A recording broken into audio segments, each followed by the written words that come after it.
Rahim, this is me Asif Idris, your economics tutor. Hope you're all good. जैसा कि आप लोगों ने पहली वीडियो में देखा कि हम जिस टॉपिक को लेके चले हैं वो है decomposition of price. So decomposition of price को हम इन केस ऑफ नॉर्मल गुड्स को फर्दर देख रहे थे। इन फर्स्ट वीडियो हमने इस स्टोरी के बिहाइंड जो टेक्निकल पॉइंट्स थे हमने उनको डिस्कस किया। लाइक हमने इनकम और रियल इनकम का डिफरेंस देखा। उसके बाद हमने नॉर्मल गुड को, inferior good and given good को देखा। एंड फर्दर हम इसको लेके चलेंगे। जैसा कि आप इस डायग्राम से देख रहे हैं कि हमारे पास मुख्तलिफ जो इफ़ेक्ट्स हैं, लाइक सब्स्टिट्यूशन इफ़ेक्ट और income effect, like price effect जो हैं, हम उनको इस नॉर्मल गुड एंड डायग्राम के थ्रू हम डिस्कस करने की कोशिश करेंगे और समझने की कोशिश करेंगे कि व्हेन इंडिविजुअल और यानी कंज्यूमर जो है वो एक पॉइंट ऑफ इक्विलिब्रियम से दूसरे पॉइंट पे आफ्टर दिस इफ़ेक्ट कैसे मूव करता है। सपोज़ हमारे पास क्या है, प्राइस इफ़ेक्ट को हम फर्दर डिकम्पोज कर रहे थे into two effects like substitution effect and income effect. Basically हमने इस इफ़ेक्ट्स को देखना है कि वो नॉर्मल गुड्स के थ्रू किस तरह एक पॉजिटिव होती हैं या नेगेटिव होती हैं। फिर हमने इसको इनकम के थ्रू देखना है। सपोज़ हम इसको लेके चलते हैं। फ़र्स्ट ऑफ़ ऑल तो हमने 3 पॉइंट्स को पहले डिस्कस कर लेते हैं। जैसा कि मूवमेंट है, movement in case of normal goods देखेंगे कि हमेशा आप लोगों की आसानी के लिए मैंने कुछ पॉइंट जो हैं वो सेम बनाए हैं इन तमाम गुड्स में, like inferior good, given good and normal goods के। जैसे कि मूवमेंट में हम क्या देखेंगे, इक्विलिब्रियम 1 से लेके चलेंगे हम। इक्विलिब्रियम 1 को यहाँ पे इक्विलिब्रियम के हम देख रहे हैं मूवमेंट को कि कोई भी इंडिविजुअल जो है वो एक इक्विलिब्रियम से दूसरे इक्विलिब्रियम तक जब मूव करेगा तो फर्स्ट ऑफ ऑल जब इक्विलिब्रियम 1 से इक्विलिब्रियम 2 की तरफ मूव करेंगे तो या हम आसानी के लिए आपको समझाने के लिए तो हम E1 to E3 in all cases में जो क्या होगा, सब्स्टिट्यूशन इफ़ेक्ट होगा और इन केस ऑफ ऑल गुड्स ये नेगेटिव ही होगा। ये मैं फर्दर प्रूव कर दूंगा कैसे नेगेटिव होगा। और हम E3 से जब E2 की तरफ मूव करेंगे तो ये हमारे पास इनकम इफ़ेक्ट होगा। And this can be positive and negative in case of different goods. किसी में ये पॉजिटिव होगा, किसी में नेगेटिव होगा, ठीक है। लेकिन इन केस ऑफ नॉर्मल गुड ये हमेशा नेगेटिव ही होगा। तो ये देखें यहाँ पे हमने देखा कि मूवमेंट जो है टूवर्ड्स द सेम डायरेक्शन चल रही है इन केस ऑफ नॉर्मल गुड्स। आगे हम नेक्स्ट वीडियो में देखेंगे इन केस ऑफ इंफीरियर गुड में ये मूवमेंट जो है वो एक डायरेक्शन में नहीं होगी बल्कि E1 टू E3 होगी, देन फर्दर पीछे मूव करेगी। चलें, ऑप्टिमाइजेशन मैं बताता चलूँ कि optimisation when if I can discuss in one word for the whole economics, वो ऑप्टिमाइजेशन है। Optimisation basically the best possible situation within the given condition को हम ऑप्टिमाइजेशन कहते हैं। मतलब बेस्ट ऑप्शन को विद इन गिवन कंडीशन जो है वो ऑप्टिमाइजेशन कहलाती है।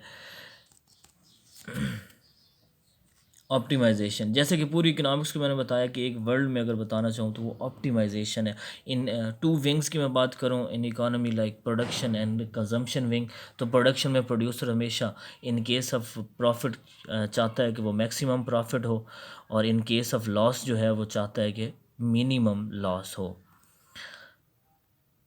तो basically he is moving toward the optimisation in case of all. और इसी तरह मैं कंज्यूमर की बात करूं तो कंज्यूमर में क्या होता है, वो हमेशा मैक्सिमम सेटिस्फेक्शन चाहता है और अगर उसको सेटिस्फेक्शन नहीं मिल रही तो वो मिनिमम सेटिस्फेक्शन या उस पॉइंट की तरफ जाएगा वो जो उसके लिए बेस्ट पॉसिबल पॉइंट होगा with in the given condition. तो ये ऑप्टिमाइजेशन है। इसके बाद हम equilibrium, equilibrium basically is a Latin word which is called equal. Equal ये एक लैटिन वर्ड है जिसका मतलब है इक्वल। तो इक्विलिब्रियम क्या इक्वल का नाम लेते हैं। तो यहाँ पे बेसिकली हम देखने जा रहे हैं कि case of normal good, normal good की मैं बता दिया कि वो कौन सी नॉर्मल गुड्स होती हैं पिछली वीडियो में। तो यहाँ हम उनका इफेक्ट देखेंगे। यहाँ पे हमारे पास एक बजट लाइन है बी एल जो है B for budget, L for line. इसमें हम देखेंगे कोई एक पॉइंट है जिस पे हमारे किसी भी कंज्यूमर को जो है वो सेटिस्फेक्शन मिल रही है।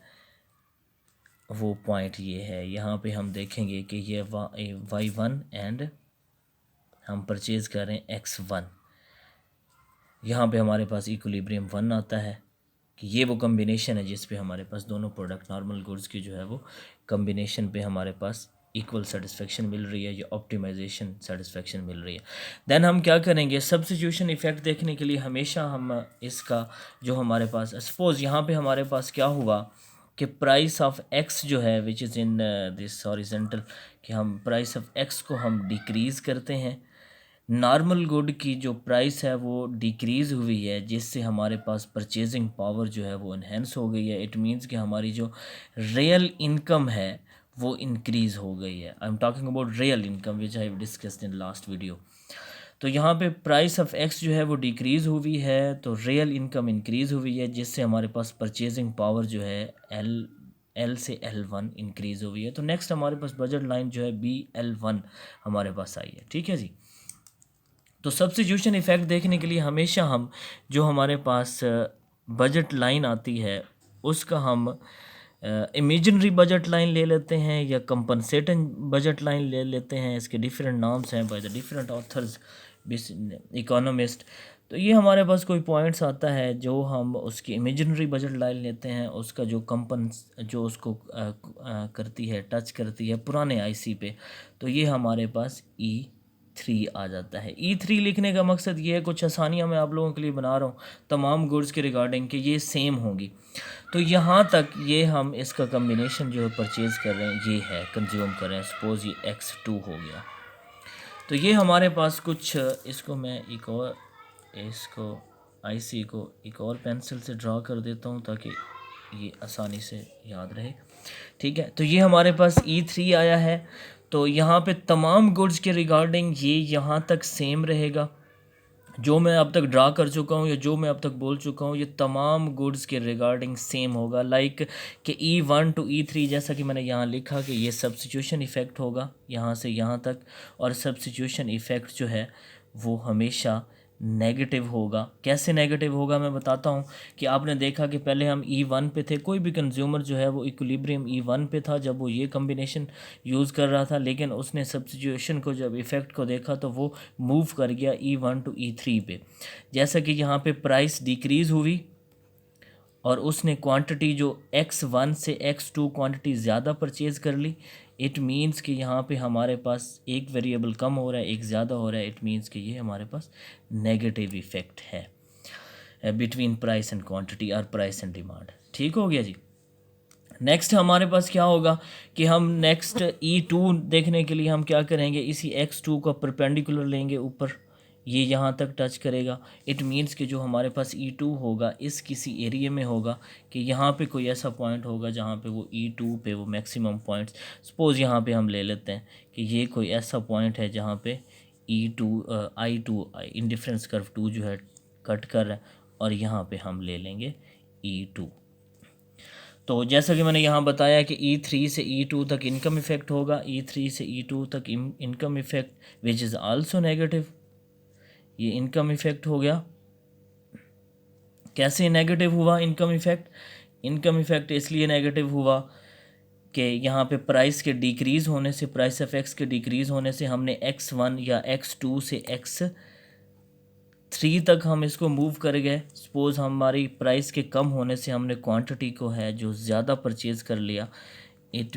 और ये जैसा एक वेरिएबल कम हो रहा है एक ज़्यादा हो रहा है, इट मीन्स कि ये नेगेटिव रिलेशनशिप है बिटवीन प्राइस एंड क्वांटिटी या प्राइस ऑफ डिमांड का। तो ये हमारे पास बेसिकली कंसेप्ट था the price effect regarding this normal good. ये नॉर्मल गुड के रिगार्डिंग ये सारा कंसेप्ट है, जो कि वीडियो का बड़ा मसला होता है, ज़्यादा पिक्सल्स बन जाते हैं तो अपलोड नहीं हो सकता, लिहाजा बाकी जो है मैं नेक्स्ट बताने की कोशिश करूँगा। मैं यहीं तक वाइंड अप करूँगा। अल्लाह हाफिज़, थैंक यू सो मच।